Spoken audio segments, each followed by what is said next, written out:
প্রিয় পাঠক বন্ধুরা, পরবর্তী গল্প পেতে আমার চ্যানেলটা অবশ্যই সাবস্ক্রাইব করে রাখবেন। ধন্যবাদ। সন্ধ্যা নেমেছে বহুক্ষণ পূর্বেই। আকাশে গোত্রে গাঢ় নীলের উপর রক্তিম কৃষ্ণর আচ্ছন্ন নেমে এসেছে ধীরে।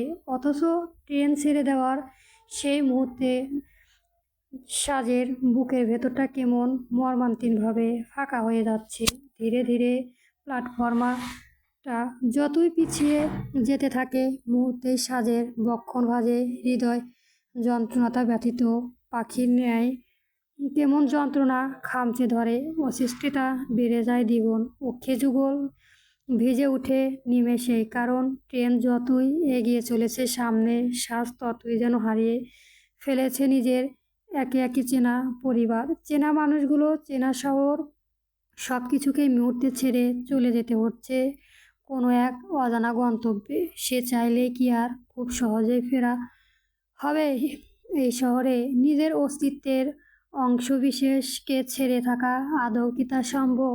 জানালার ধারে বসে সে নিঃশব্দে বাইরে তাকিয়ে রইল কিয়ৎক্ষণ। ধীরে ধীরে শহরের আলোয় ঝাপসা হয়ে আসছে, আর চোখের সম্মুখীন ভেসে উঠে এই শহরের তো তার শৈশব থেকে এখন পর্যন্ত প্রতিটি দিনে বেড়ে ওঠার প্রতিচ্ছবি। পরিবারের মানুষগুলো ভালো হোক কিংবা খারাপ, তবুও সে তাদেরকেই পরিবার মানত।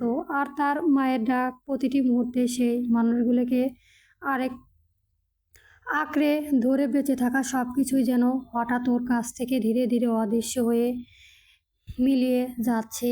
মায়ের মুখটা বারবার ভেসে উঠছে ওকে বটে। বাড়ি থেকে পালানোর সময় সে ইচ্ছে করেই মায়ের সাথে দেখা করেনি, কিছু টানের ভয়ে। আর এই লোকটা অনুশোচনায় সাজের বুকটা ভেতরে এক অদৃশ্য কাটার মতো বিঁধে কুকুরে খাচ্ছে। অথচ সেই মানুষটা যাকে ছেড়ে আসাটা ওর কাছে ভীষণ সহজ হওয়ার কথা ছিল, কিন্তু এখনও কোনো ও তাকে পুরোপুরি ঘৃণা করতে পারছে না। ও চাই রদ্রিককে পুরোপুরি ঘৃণা করতে। তাহলে এত কিসের দ্বিধা, কিসের এত জড়তা? তবে কি দূরে সরে যাওয়ার মুহূর্ত বোঝা যায়? দূরত্বর ভালোবাসা কখনো পুরোপুরি মুছে যায় না। শ্বাস ক্লান্তিতে সিটে মাথা হেলিয়ে দেয়, চোখের কার্নিশ বয়ে অশ্রু গড়িয়ে পড়েছে। ও নিজের মনে বিড়বিড় করে বলে, কেন আপনাকে চাইলে সম্পূর্ণ ঘৃণা করতে পারছি না রদ্রিক ভাই? কিন্তু এটা তো অন্যায়। আমার তো উচিত প্রতিটা মোনাজাতে আপনাকে মন থেকে অভিশাপ দেওয়া, কিন্তু পারছি কই? ঈশানা আর সায়রী পাশ থেকে অনেকক্ষণ ধরেই দেখছে সাজের অস্বস্তিটা। ওরা ভালো করেই বুঝতে পারছে ঠিক এই মুহূর্তে মেয়েটার মনে কি ঝড় বয়ে চলেছে। সায়রী সাজের পিঠে ধরে হাত রাখে। সাজ, এত কি ভাবছো? শরীর খারাপ করবে তো? সাজ ঝলঝলে চোখ সায়রীর দিকে তাকায়, কোনো হেয়ালি না করেই বলে, আপু, আমি চাইলে তাকে চরমভাবে ঘৃণা করতে পারছি না কেন? তবে কি তার প্রতি আমার আবেগকে আমি পুরোপুরি মেরে ফেলতে পারিনি? আমায় তো কোনো আবেগ থাকারই কথা না।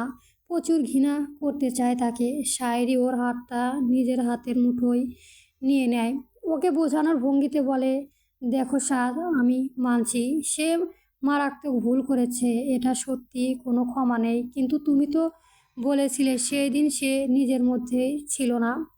পরিস্থিতির শিকারও তো হতে পারে। হয়তো সে এখন অনুতপ্ত, তোমায় খুঁজছে। হয়তো বিপরীত থাকা মানুষটা মনে কি চলেছে এটা তো আমরা কেউ জানি না। একটা কথা মনে রেখো বোন, আবেগ না থাকলে মানুষ কি জানোয়ারের পরিণত হয়? আর যদি তোমার আবেগ তুমি সম্পূর্ণ বিসর্জন দিতে চাও, তাহলে তো দুদিন পরে এই বাচ্চাটাকে ও ঘৃণা করবে। তখন ও কি হবে ভেবে দেখেছো? সাজ হঠাৎ চমকে ওঠে। ওর অস্বস্তি হয়ে কাঁপা কণ্ঠে বলে, না, আমি কিছুতেই আমার বাচ্চাকে ঘৃণা করতে পারবো না। ওর তো কোনো দোষ নেই, ওর জন্যই তো সব কিছু ছেড়ে এসেছি। আর রইল তার কথা, আমি জানি না তার মনে কি চলেছে। ভুল যেহেতু করেছে, ভুলের মাসুল আমি একা কেন দেব? তাকেও দিতে হবে প্রতিটা মুহূর্তেই অনুতপ্ত হয়ে। ঈশানা ওকে চোখের জল মুছে দিয়ে বলল, সাজ, একটু ভালো করে ভেবে দেখো তো। আজ সেই মানুষটার প্রতি তোমার একটা টান ছিল বলেই কিন্তু তুমি সব কিছুই বিপক্ষে গিয়েও এই বাচ্চাকে জন্ম দিতে চাইছো। তা না হলে কিন্তু তুমি চাইলে তাকে আইনগতভাবে কঠিন শাস্তি দিতে পারতে, তার পুরো ক্যারিয়ার শেষ করে দিতে পারতে। কিন্তু তুমি সেই সব কিছুই করনি। আসলে তুমি কিছুতেই তার এই জোর করাটা মানতে পারছো না, তাই তো? এর মধ্যে হিমাদ্রি আর কিংশুক ওরা কেবিনে প্রবেশ করে কিছু প্যাকেটজাত খাবার নিয়ে। সাজ ওদের খেয়াল করেনি। ওর জানালার বাইরে তাকিয়ে আনমনে বলে ওঠে, না আপু, তার জোর করাটা আমি প্রথমে সত্যি মানতে পারিনি, কিন্তু পরে খুব ভেবে দেখেছিলাম তার তো অধিকার ছিল। সেই দিন সে যতই নিজের মধ্যে না থাকুক, আমি তো সত্যি সবার সামনে কখনো তার নামটা বলতে চাইনি। পরিস্থিতি তখন এমন ছিল যে মানুষটার উপর আমার অধিকার থাকা সত্ত্বেও কোনো দিন সেই সব মুখেও আনেনি। তাহলে আজ এমন কি দরকার পড়লো তাকে এভাবে অভিযুক্ত করার? অন্তত তার তো একবার উচিত ছিল পরে ঠান্ডা মাথায় সব কিছু ভেবে দেখা। কিন্তু এইসব সে কিছুই করেনি। সাজের কথায় ওরা প্রত্যেকে চমকে ওঠে বিস্ময়ে। হিমাদ্রি এগিয়ে এসে ওর মুখোমুখি বসে ধীরে জিজ্ঞেস করে, সাজ, অধিকার মানে কি বলতে চাচ্ছ তুমি? সাজ হঠাৎ কেঁপে ওঠে, বুঝতে পারে মুখ ফসকে কি বলতে কি বলে ফেলেছে। ও জানে অসময়ে কিছু কিছু কথা উচ্চারণ না করাই ভালো। ও দ্রুত কথাটা এড়িয়ে যায়, কিছু না ভাইয়া। অন্যদিকে রদ্রিক আজও খুঁজে ফিরেছে সাজকে। অফিস থেকে বেরিয়ে সোজা গিয়েছে সেই গুন্ডাগুলোর কাছে। সঙ্গে ছিল একজন স্কেচ আর্টিস্ট যারা সাজকে বাঁচিয়েছিল তাদের মুখ আঁকবে বলে, কিন্তু লোকগুলো তখন ছিল আর্ধচেতন, চোখ লাল, জনাব কেমন জোরালো, দুটো কথাও সোজা করে বলতে পারল না জানোয়ারগুলো। কারো মুখ, কারো গড়ন কিছুই স্পষ্ট নেই। অসহায় হয়ে রাগে দাঁতে দাঁত চেপে ফিরে আসতে হয়েছে তাকে। আজ নিজের গাড়ি চালায়নি, শরীর সায় দিচ্ছে না। ড্রাইভার চাচা চালিয়ে এনেছে। বাড়ি থেকে অনেকটাই দূরে ফাঁকা জায়গায় গাড়ি থামাতে বলেছে রোহন আসবে বলে।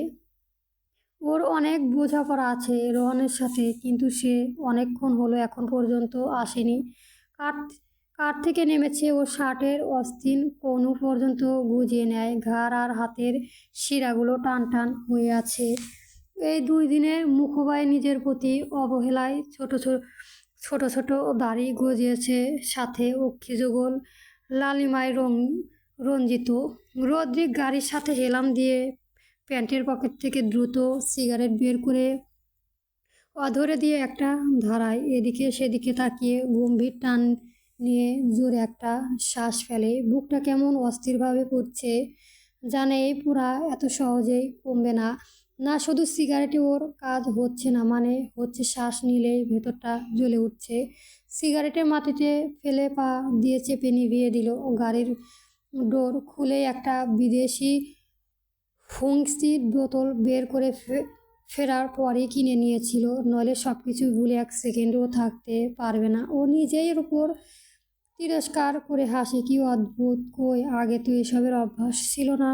ও আর কিছুই না ভেবে যে সিপিটা খুলতে যাবে, তখনই খেয়াল করে ড্রাইভার চাচা কেমন উস্কো করে কিছু হয়তো বলবে। রদ্রিক এবার তাকিয়ে গম্ভীর গলায় বলে, কিছু বলবেন চাচা? চাচা একটু দুস্থ করে বলো, ছোট সাহেব, এইসব না খাওয়াই ভালো। এসব খাওয়ার পরে আপনি নিজেকে সামলাতে পারবেন না। মাস 2 আগেও এমন হয়েছে। সে যে অফিসের পার্টি থেকে ফিরে আসলেন নেশা করে, পরে তো আপনাকে সামলানোর মতো আমার শরীরে শক্তি ছিল না। পরে তো সেই রাতে সাজমা আরও সহ্য করেছে আপনারে রুমে নিতে। আগেও তো দেখেছি অফিস পার্টি সেই রাতে, মনে নাই? রদ্রিক কপাল কুঁচকায়।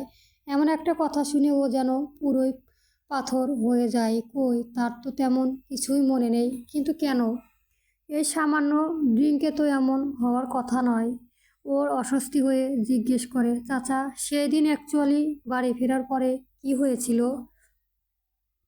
আমায় একটু খুলে বলুন তো? ড্রাইভার চাচা সরল মনে সবটাই খুলে বলে গাড়িতে গিয়ে বসে। আর সব কিছু শুনেই রদ্রিকের গলার কাছে হঠাৎ যেন দলা পাখি আসে। ওর স্থির দাঁড়িয়ে রইল কিছুক্ষণ, তারপর ধীরে ধীরে হাঁটতে হাঁটতে একটু দূরে গেল। স্পষ্ট সব মনে পড়ছে না ঠিক কী হয়েছে। আবাসা টুক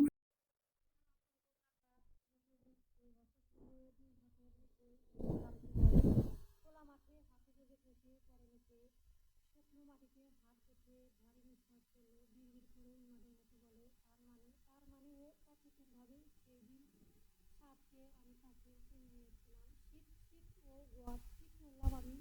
সাজ বিশ্বাস কর, আমি এভাবে তোকে কাছে চাইনি।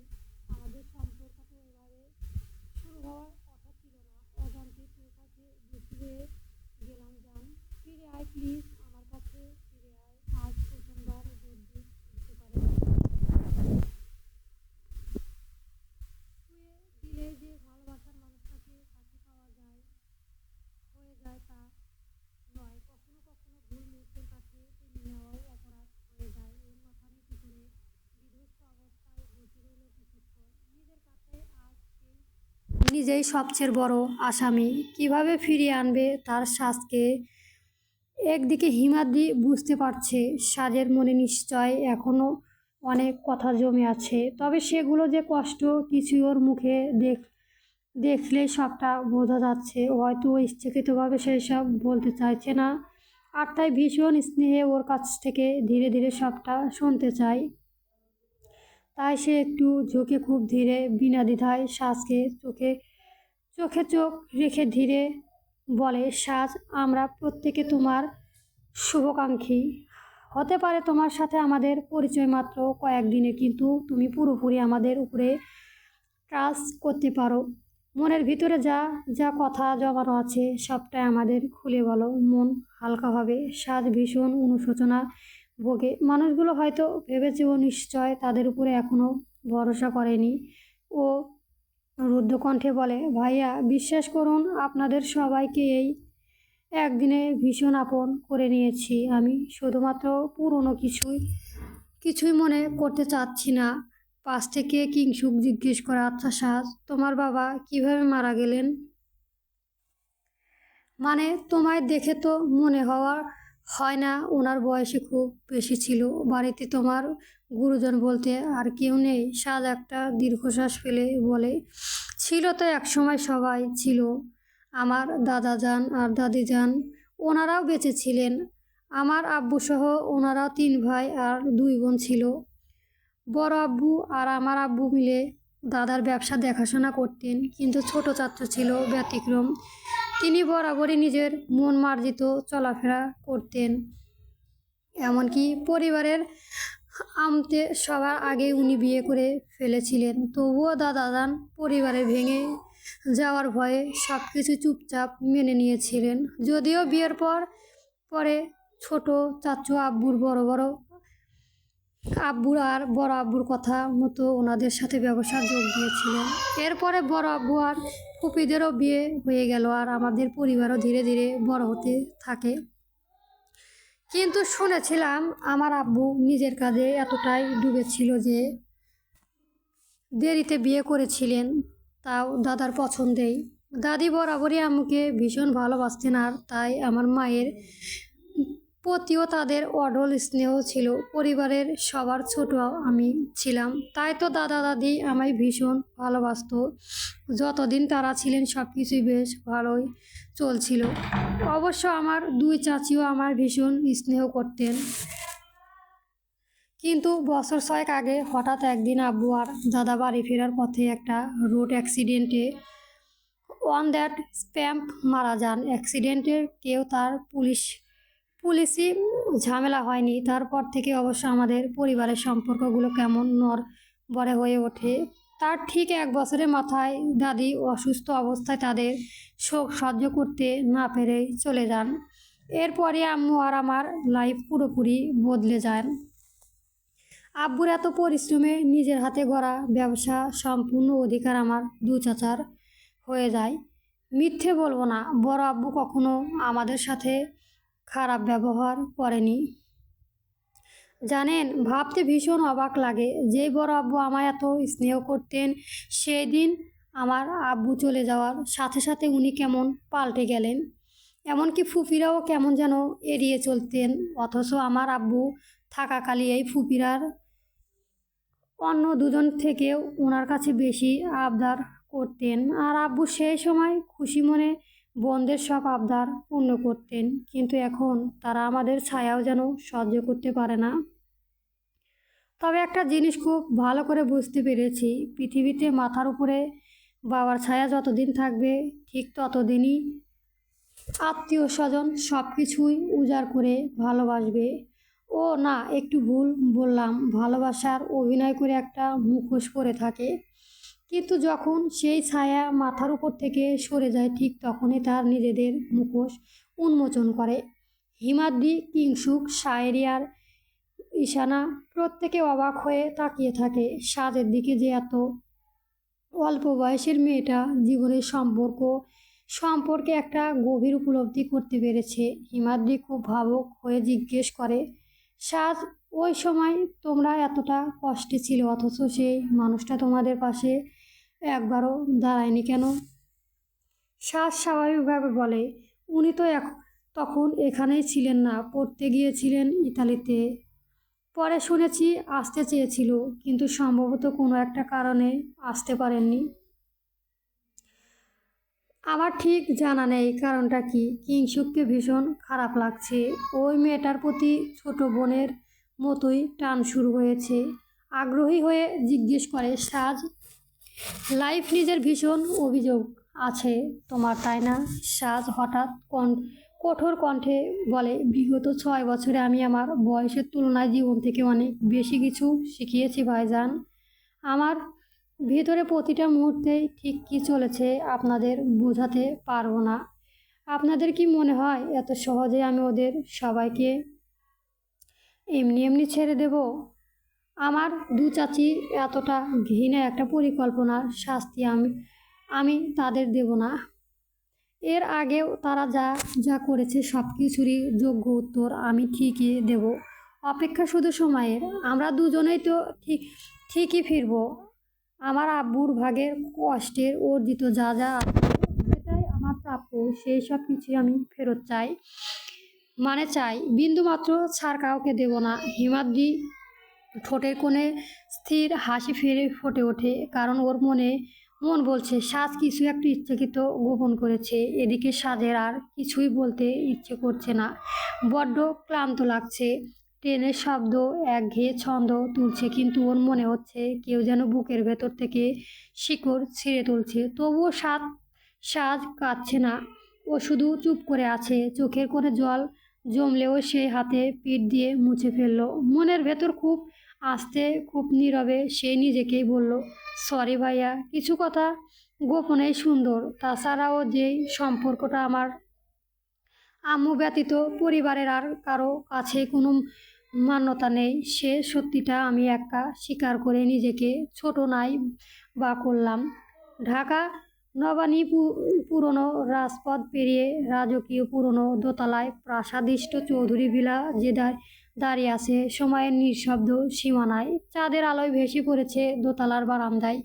রাত্রি প্রায় একটা, ঘরে ঘড়ি কাঁটা থেমেছে। রোদ্দিক রাত্রি প্রায় একটা, ঘরে ঘড়ির কাঁটায় থেমেছে। রোদ্দিক গৃহস্থ অবস্থায় বাড়ি ফেরে। রোহান আর আসেনি ওর সাথে দেখা করতে। ফোন করে বলেছে ও নাকি শহরের বাইরে আছে, ফিরে এসে কথা বলবে। রোদ্দিক বুঝতে পারে রোহান কিছু তো একটা মিথ্যে বলেছে। রোদ্দিক মেইন ডোর দিয়ে ভেতরে ঢুকতেই নিজের লিভিং রুমে আলো জ্বলতে দেখে। সোফায় নিশ্চুপ হয়ে বসে আছে রায়হান চৌধুরী। স্পষ্ট বোঝা যাচ্ছে তার জন্য অপেক্ষা করছিল। কিন্তু ও কিছু না বলেই সিঁড়ির দিকে এগিয়ে যায়। ঠিক তখনই রায়হান চৌধুরী ভারী কণ্ঠে বলে, রোদ্দিক, ফিরতে এত রাত করলে কেন?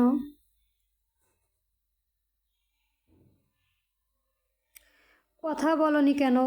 ওরা তো নেক্সট উইকে দেশে আসছে, বিয়ে তো আর বেশি দিন বাকি নেই। আর শোনো, সাজকে তোমার খুঁজতে হবে না, আমি আমার মতো করে ওকে খুঁজে নিচ্ছি। রোদ্দিক প্রথমে কোনো উত্তর দেওয়ার প্রয়োজন মনে করেনি, বরং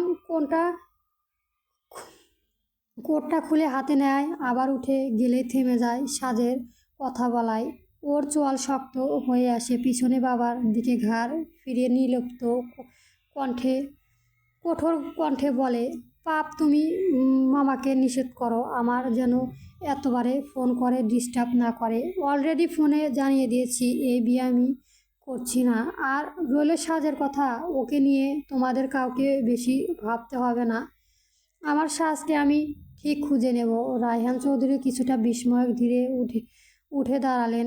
বয়সে শের ভার আছে, তবুও চোখের দৃষ্টি এখনও তীক্ষ্ণর সাথে এখনও অদমনো কঠোরতা আছে। ছেলের দিকে তাকিয়ে কিছুক্ষণ চুপ করে রইল, এরপরে হুঁশিয়ারি দিয়ে বললেন, মুখ সামনে কথা বলো রদ্রিক, ভুলে যেও না আমরা সবাইকে ইনভাইট করা হয়ে গেছে। আর তোমার সাজ মানে ভুলে গেছো কার সামনে দাঁড়িয়ে তুমি এইসব কথা বলছো? ও ভুল করেছে আর তুমি ওকে বাঁচাতে চাইছো?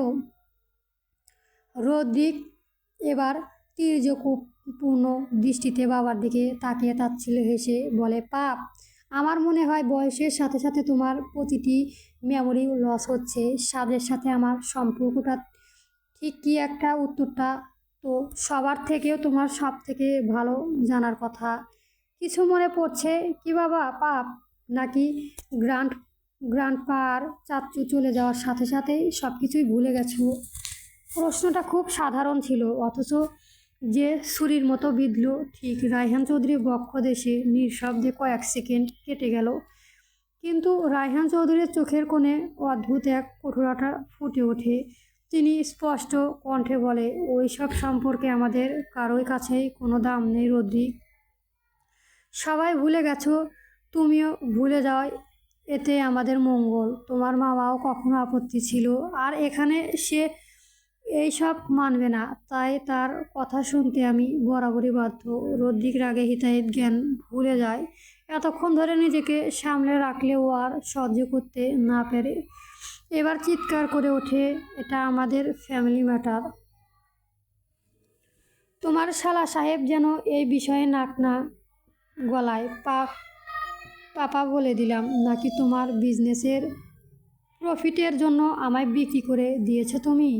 আমায় সত্যিটা বলো তো পাপা, তুমি তো আবার লাভ ছাড়া কিছুই বোঝো না। রায়হান চৌধুরী একটু ঘাবড়েও নিজেকে সামলে নেয়। এইটুকু বুঝতে পেরেছে রদ্রিক অনেক কিছুই বুঝে ফেলেছে, কিন্তু এই মুহূর্তে ওকে সামলাতে হবে যেন কোনো কিছু বিগড়ে না যায়। উনি বেশ গম্ভীরতা বজায় রেখে বলে, রদ্রিক, ভুলে যেও না তোমার মামা শেয়ার আছে আমাদের কোম্পানিতে। রদ্রিককে তাচ্ছিল্যর সাথে হেসে ওঠে। ওর বাবা যে ভয় পেয়েছে এবার ও স্পষ্টভাবে বুঝতে পারছে। সে ক্রুদ্ধ কণ্ঠে বলে, কিন্তু আমি যে ওনার মেয়েকে বিয়ে করব না এমন কোনো কথাও কিন্তু কখনো দেইনি। আমি সাজের উপর রেগেছিলাম ঠিকই, কিন্তু এর জন্য সম্পূর্ণ দায়ী শুধুমাত্র তোমরা। আর তাছাড়া তুমি ভাবলে কিভাবে সাজকে ছেড়ে আমি আরেকজনকে বিয়ে করব? আমি ওকে নিয়ে ঠিকই দেশ ছাড়তাম, তবুও অন্য কাউকে বিয়ে কিছুতেই করতাম না। I've said what I had to so, not do what I don't care. যখন আমার সাজ এই বাড়িতে নেই তখন বাকি আর কাউকে নিয়েই আমার কোনো মাথা ব্যথা নেই, আর কোনো কৈফিয়তও কাউকে দেব না। প্রয়োজনে এখন এখান থেকে চলে যাব। But I am really surprise thinking about one thing. তুমি তো এত স্বার্থপর ছিলে না পাপা। রদ্রিক আর কিছু না বলেই ঘুরে দাঁড়িয়ে সিঁড়ি দিয়ে এগিয়ে নিজের রুমের দিকে অগ্রসর হয়। রায়হান চৌধুরী স্থির দাঁড়িয়ে রইল নিচে, ছেলের পেছন দিকে তাকিয়ে। এই প্রথম তার চোখে ক্ষণিকের জন্য দ্বিধা ফুটে উঠল। তিনি ধীরে সোফায় বসে পড়লেন, আঙুলের গট শক্ত করলেন, কপালে শিরায় টান টান হয়ে ফুলে উঠেছে। বিড়বিড় করে নিজের পক্ষে যুক্তি দেন, আমি নিরুপায় রদ্রিক, নিরুপায়। আমি কিছুতেই এলিজার সাথে তোমার বিয়ে ভাঙতে পারবো না। এই বিয়ে ভাঙলে আমরা সব কিছু থেকেই ক্ষতিগ্রস্ত হব। পার্টনারশিপ ভেঙে যাবে, শেয়ার পড়বে, মার্কেটের কথা উঠবে। আমি এইসব হতে দিতে পারি না, কিছুতেই মানতে পারবো না। কিছু তো একটা আমাকে করতেই হবে। অন্যদিকে মীরা চৌধুরী নিজের রুমে রেহমুমা চৌধুরীর দিকে তাকিয়ে বলেন, বড়পা ওই সাজের কি হলো বলো তো? একদিনে ওই মেয়ের কথা উধাও হয়ে গেল। এমনিতেই রেহমুনা চৌধুরী বিছানায় বসে এতক্ষণ ধরে রাগে ফুঁসছিলেন। আচমকাই তেড়ে উঠে বললেন, আমি কি করে জানবো কোথায় গিয়ে মরেছে কে জানে।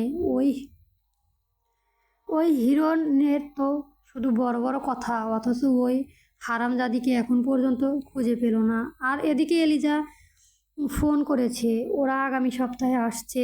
বিয়ে তো আর বেশি দেরি নেই, অথচ আমার ছেলেই বেঁকে বসেছে, তাও কিনা ওই চরিত্রহীন মেয়ের জন্য। ভাবতেই পারছি। শেষ ছোট মীরা ভ্রু কুঁচকে শান্ত স্বরে বলে, ও প্লিজ আপা, সাজ যদি চরিত্রহীন হয় তবে তোমার ছেলেও কিন্তু দুধে দেওয়া তুলসী পাতা নয়। ভুলে যেও না, এই সব কিছুর মূল্য কিন্তু তোমার ছেলেই আছে। রেহমুনা তীক্ষ্ণ দৃষ্টিতে তাকালো জায়ের দিকে, চিৎকার করে বলে, ছোট তুই আবার আমাকে অপমান করছিস? পারলে সাহায্য কর, আর না পারলে এখান থেকে যা। অযথা মাথা গরম করিস না, তোরা সব কাটা স্বার্থপর। মীরা এবার কটা করে বলে, আপা তোমার আর বড় ভাই জানের থেকে আমরা কি খুব বেশি স্বার্থপর? না, এই শব্দটা বোধহয় কম হয়ে গেল। আসলে তোমরা শুধু স্বার্থপর না, বেঈমানও বটে। ছোট মুখ সামলে কথা বল, কি বেঈমানি করেছিস আমরা ভুলে গেছো? আব্বা আর মেজো ভাইজান চলে যাওয়ার পর তো তোমরাই সাজের সঙ্গে পুরো সম্পর্কটাও অস্বীকার করে ফেললে। এটা কি বেঈমান না? আকম্পাই রেহমুনা চৌধুরী ভরকে গেলেন। তাড়াতাড়ি বললেন, চুপ কর ছোট, এ বিষয়ে আর একটা কথাও বলবি না। আমাদের কাছে ওই সম্পর্কে কোনো দাম নেই। ওই সব নিষ্কই ছেলেখেলা ছিল। মীরা তিরস্কার করে জবাব দেয়, তোমরাও অস্বীকার করলেও কি সত্যি মিথ্যে হয়ে যাবে আপা? তখন নিজেদের স্বার্থে সবটা করেছিলে, আর এখন এখানে যা করছো সবটাই নিজেদের স্বার্থই। আর বিয়ের কথা বলছো, আমার তো এখন রীতিমতো সন্দেহ হচ্ছে তোমার ছেলে আদৌ বিয়েটা করবে কি না। ছেলে এখন বড় হয়ে গেছে আপা, তুমি চাইলে তাকে আর আঁচলে বেঁধে রাখতে পারবে না। রেহমুমা চৌধুরী অবিশ্বাসক দৃষ্টিতে ক্রোধ নিয়ে ছোট জায়ের দিকে তাকিয়ে রইল। এদিকে রদ্রিক দরজা ধাক্কা দিয়ে রুমে ঢুকতে যেন ওর ভেতরে আগুনটা বিস্ফোরিত হলো। ডেস্কের উপর রাখা ফাইল, ল্যাপটপ, যা কিছুই হাতের কাছে পেয়েছে সব মেঝেতে ছুঁড়ে মারে। কাঁচের ওয়ার বোতলটা সব কিছু ছুঁড়ে মারে ওয়ালে। সেই হাঁপাচ্ছে রাগে আর অপরাধ বোধে। নিজের উপরেই সবচেয়ে বেশি রাগ হচ্ছে। চিৎকার করে বলে, কেন আমি একবারও সত্যিটা জানার চেষ্টা করলাম না কেন? শুধুমাত্র তোর জন্যই রোহান, তোর জন্য। তুই আমাকে মিথ্যে বলেছিস সাজার মেজো আম্মুর সম্পর্কে, আর আমি আমি এতটাই বোকা যে তোর কথা শুনেই নিজ থেকে সরে গেলাম ওর জীবন থেকে। চুলের দুই হাত দিয়ে ফ্লিপ করতে করতে পুরো রুমে পায়চারি করতে থাকে। ও খিজুগুল রক্তিম হয়ে উঠেছে আর নিজের প্রতি তীব্র ঘৃণা তাচ্ছিল্যের হাসি দেয়। I was so blind, so drum blind. তোর চালটা আমি ধরতেই পারলাম না। এখন সব কিছুই পরিষ্কার, তুই ইচ্ছে করে আমাকে ভুল বুঝিয়েছিস তাই না? কিন্তু কেন, কিসের স্বার্থ? শুধুমাত্র শ্বাসকে ভালোবাসিস বলে? That's what? নাকি এর পেছনে আরও কিছু কারণ আছে? কিন্তু কি? রদ্রিক থেমে যায়। আরশির সম্মুখে নিজের প্রতিবন্ধুদের দিকে তাকায়, চোখে মুখে উন্মাদন ছাপ স্পষ্ট। সে দুহাত দিয়ে মুখ টেনে কয়েক সেকেন্ড স্থির দাঁড়িয়ে রইল। বিড়বিড় করে বলে, sir I went let this গো। তোকে আমি ছাড়বো না রোহান, কিছুতেই না। আমি কিভাবে তোর কথা শুনে শ্বাসকে ভুলে বুঝলাম? কেন ওকে একবারও জিজ্ঞেস করলাম না সত্যিটা? আই মেডস আপ, আই রুইল্ড এভরিথিং। তোকে সব কিছু জবাব দিতে হবে। একবার শুধু সামনে আয়, just once, come back home. Rohan Chowdhury.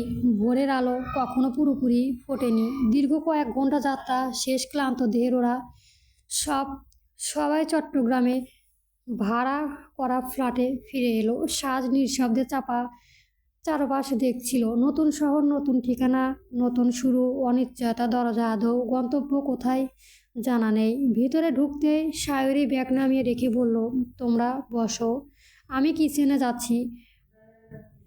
কুকারে ভাত চাপাই, সাজের কিছু খাওয়ার প্রয়োজন। সারাটা পথ মেয়েটা ভীষণ কষ্ট হয়েছে। ওর যাওয়ার আগে হিমাদ্রি আর কিংসুককে বলে গেল, তোরা আজ আর রান্নার ঝামেলা করিস না, আমি রান্না করে উপরে দিয়ে আসবো। ঈশানা ইতিমধ্যে চুল খুলে বসলো, আমি আগেই ফ্রেশ হয়ে নেই। সাজ, তুমি ওই ডান পাশের রুমে থাকবে, ঠিক আছে? সাজ ক্লান্ত চোখে চুপচাপ মাথা নেড়ে সম্মতি দেয়। এদিকে কিংসুক ওর দিকে তাকিয়ে বলে, সাজ, তুমি তাহলে তোমার আপুদের সাথে থাকো, আমরা তো এই উপরের তলায় আছি। এখন রেস্ট নাও, বিকেলে তোমায় নিয়ে ডোনা আন্টির ওখানে ঘুরে আসবো, ঠিক আছে? সাজ আবারও মাথা নেড়ে সম্মতি দেয়। কিন্তু হিমাদ্রি বেরিয়ে যাওয়ার আগে থেমে বলল, সাজ, শোনো, তোমার যা যা প্রয়োজন একটা লিস্ট করে দিও, আমি বরং কিংসুক বিকেলে বেরিয়ে সব কিছু এনে দিব। কথাটা শুনে সাজ মাথা নিচু করে ফেলল, ঠোঁটে ঠোঁট চেপে চুপ করে রইল কিয়ৎক্ষণ। পৃথিবীতে প্রয়োজন কার না নেই, কিন্তু সে চায় না আরেকবার কার ওপর বোঝা হতে। এর এমনিতে অনেক কাছে তার করেছে তার জন্য। হিমাদ্রি হয়তো বুঝে ফেলল ওর মনের কথা, নরম গলায় বলল, কি ব্যাপার, এত কি ভাবছো? শোনো সাজ, এই মাসটা যা খরচ হবে সব একটা ডায়েরিতে লিখে রাখবে। আগামী মাস থেকে যখন তোমার ইনকাম শুরু হবে তখন অল্প অল্প করে আমাদের দিয়ে দিও, তাহলে হয়ে গেল। কিংসুক হেসে আর একটু বলে, হিমু একদম ঠিক বলেছে, এবার একটু হাসো তো। কিন্তু সাজের মোটেই হাসি এলো না। ধীরে বলে, আমি ছোট বাচ্চা না ভাইজান, আমি দিলেও যেন আপনারা নেবেন না, সেটা আমি ভালো করেই জানি। সত্যি বলতে আমার তেমন কিছুই লাগবে না। শায়রি আর ঈশানা আপু তো ড্রেস দিয়েছে, আমার তাতেই হয়ে যাবে। কিংসুক একটু অভিমানী গলায় বলল, ভাইজান বলেছে, অথচ ভাইয়ের কাছ থেকে নিতেই এত আপত্তি, এটা কিন্তু ঠিক না। সাজ শান্ত গলায় বলল, তাই বলে প্রতি মুহূর্তেই সুযোগ নিতে পারি না। আমার কিছু লাগবে নিশ্চয় বলবো, চিন্তা করবেন না। হিমাদ্রি আর কিংসুক দুজনেই বুঝলো মেয়েটার আত্মসম্মান বোধ প্রবল, প্রয়োজনের বাইরে শেষ এক চুলও সাহায্য নেবে না। তারা আর কিছুই না বলে বিদায় নিয়ে নিজেদের ফ্ল্যাটে চলে গেল। সাজ তখনও দরজা লাগাতে যাবে, এমন সময় হঠাৎ এক ভদ্র মহিলা তাড়াহুড়া করে ভেতরে ঢুকে পড়লেন। চোখ কুঁচকে তাকিয়ে বললেন, চট্টগ্রামের টানে এই মেয়ে, তুমি কে? সাজ অপ্রস্তুত হয়ে গেল, কি বলবে বুঝে উঠতে পারল না। পেছন থেকে শায়রি তাড়াতাড়ি এসে বলল, আন্টি, ও আমার ছোট বোন, নাম সাজ, এখন থেকে আমাদের সাথেই থাকবে। বসেন না মিতা আন্টি। মিতা বেগম চোখ সরু করে সাজকে উপরে নিচে ভালো করে দেখলেন, মনে মনে বললেন, এই মেয়ে আবার কোথা থেকে এসেছে? এত কম বয়স, আবার রূপ সৌন্দর্য দেখলে তো পরীর মতো। আর দেখলাম ও আবার হিমাদ্রি আর কিংসুককে এক সঙ্গে কথা বলছে। ব্যাপারটা তো ঠিক লাগছে না। তারপর গম্ভীর কণ্ঠে বললেন, তোর যে ছোট বোন আছে এটা তো জানতাম না, তুই তো একা সন্তান। যাই হোক, শোন, এখানে থাকতে হলে নিয়মকানুন মানতে হবে। আমরা যেমন চলি তোকেও তেমনই চলতে হবে, আমি কোনো ঝামেলা চাই না। আচ্ছা, পরে আবার কথা হবে, এখন যাই। তিনি বেরিয়ে যেতে শায়রি বিরক্ত মুখে দরজায় নক করল। ঘুরে দেখে সাজের মুখ ভয়ে শুকিয়ে গেছে। শায়রি নিজেও চিহ্নিত। সাজকে যেইভাবেই হোক সাবধানে রাখতে হবে। ও সাজের কাছে এসে নরম গলায় বলল, সাজ, উনি আমাদের বাড়িওয়ালা আন্টি, একটু কড়া স্বভাবের, তবে খারাপ মানুষ না। তুমি ভয় পেও না, শুধু একটু সাবধানে থাকবে। ওনার একটা বায়ুদোষ আছে, উনি নাকি বিয়ের আগে প্রেম টেম পছন্দ করেন না। তাও অবশ্য একটা কারণ আছে, পরে এক সময় বলবো। এখন তুমি ফ্রেশ হয়ে এসো, আমার একটু কাজ বাকি আছে। শায়রি চলে গেল, কিন্তু সাজের বুকের ভেতর অদ্ভুত একটা অস্বস্তি জমে। মিতা বেগম চোখের দৃষ্টি যেন তার ওপর স্থির ছিল। ও মনে হলো এই নতুন শহরে সব কিছুই এত সহজ হবে না। কোথাও যেন একটা অদৃশ্য আশরীর ঝড়ের পূর্বাভাস ভেসে বেড়াচ্ছে। গল্প 16 বছর বয়সী সাজের মাতৃত্ব চলবে।